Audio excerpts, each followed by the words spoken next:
Hello, this is Mike and welcome back to Bevo's Pantry.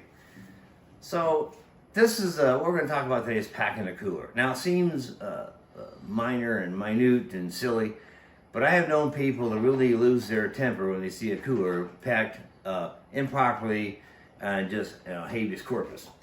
So what we're going to do is if you have different things you drink in, soda, beer, water, whatever it is, you want to kind of compartmentalize it throughout the cooler and ice it correctly. Icing, depending on how hot it is, what kind of cooler you got. We're going to go over different types of coolers, but we're not going to show you only one because I'm not going to get into all that different types of coolers that are out there. So we're going to get into that now, and I'll show you how I think it should be done. Okay, so generally this is just your average, probably a 24 can cooler. You probably put more than that if you didn't want to in your mind. This has been around forever, man. This thing's dirty. It's a float trip cooler, pool cooler, stuff like that. I never put no food in there, just beers. And so typically if you're going to have more than one type of thing, if you're having beer or water or soda, whatever, you want to put it all the beers, like you're having two different beers. Note, I've got ice water from last night. I leave it in here. I don't ever get rid of ice water because it's still good. But if you're going to have, let's just say Coors Light and beer, Bud Light or Budweiser, whatever, put one on one side, one on the other, or stack them on top. But always have one side when you reach in there, you know what you're getting. If you're on a boat and you're trying to reach back and grab a beer, you want to know which one you're going to get. I'm not saying you should drive a boat, but you're going to anyway. So you want to know which beer is on what side. So basically, I'm going to pretend these are Coors Bud Lights, right? Stick them on this side of the cooler. Oh man, they're so good. They're so cold.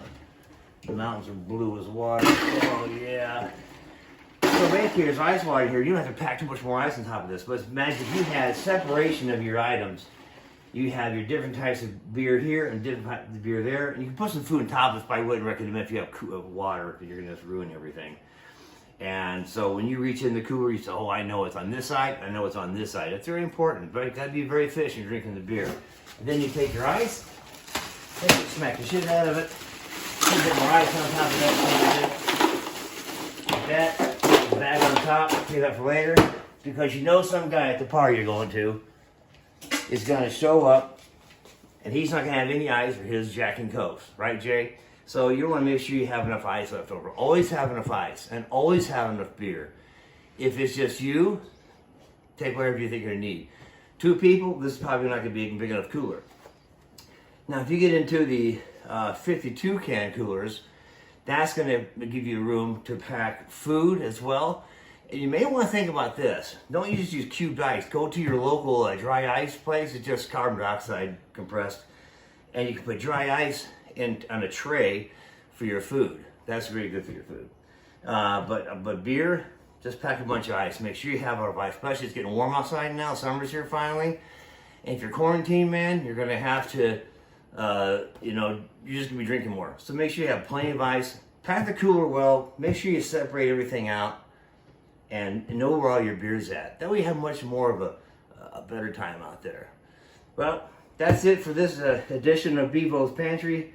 I have packed a cooler. Stay safe out there. If you like what you see, please subscribe. Thanks for watching.